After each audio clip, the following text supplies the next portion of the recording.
नमस्कार दोस्तों, आज हम शुरू कर रहे हैं शर्लक होम्स की मशहूर कहानी द हाउंड ऑफ द बास्करविल्स का पहला अध्याय बेहद आसान भाषा में। कहानी की शुरुआत होती है शर्लक होम्स और डॉक्टर वॉटसन के कमरे से। एक दिन सुबह नाश्ता करते समय उनके पास एक छड़ी पड़ी होती है जिसे पिछली रात कोई मेहमान भूल गया था। ये छड़ी मजबूत, पुरानी और भारी थी, जिस पर लिखा हुआ था जेम्स मोर्टिमर MRCS, उनके दोस्तों की ओर से 1884। डॉक्टर वॉटसन इस छड़ी से अंदाजा लगाते हैं कि इसका मालिक कोई बुजुर्ग देहाती डॉक्टर होगा जो पैदल बहुत चलता है। लेकिन शर्लक होम्स बताते हैं कि वॉटसन के ज्यादातर अनुमान गलत है। होम्स छड़ी को ध्यान से देखकर बताते हैं कि डॉक्टर की उम्र ज्यादा नहीं बल्कि 30 साल से भी कम होगी। वो पहले लंदन के चेरिंग क्रॉस हॉस्पिटल में काम करता था। बाद में उसने शहर की नौकरी छोड़कर गांव में प्रैक्टिस शुरू की है। वो थोड़ा लापरवाह और सीधा साधा है क्योंकि विजिटिंग कार्ड की जगह छड़ी भूल गया।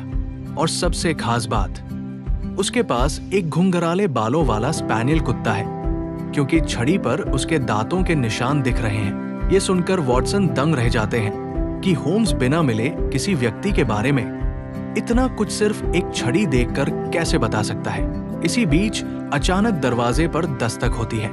होम्स कहते हैं ये वही डॉक्टर जेम्स मोर्टिमर होंगे। अंदर आते हैं एक लंबे, दुबले पतले, अजीब से दिखने वाले डॉक्टर। वो छड़ी देखकर खुश हो जाते हैं और बताते हैं कि ये उन्हें उनकी शादी के समय दोस्तों ने भेंट की थी। डॉक्टर मोर्टिमर शर्लक होम्स की बुद्धि से इतने प्रभावित होते हैं कि उनकी खोपड़ी को वैज्ञानिक दृष्टि से देखने लगते हैं। लेकिन होम्स उनसे पूछते हैं कि वो आखिर किस काम से आए हैं।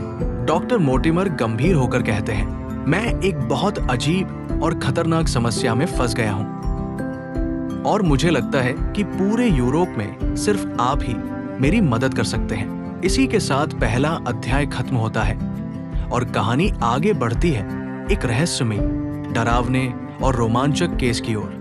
अगर आपको ये सरल सार पसंद आया हो तो कमेंट में बताइए।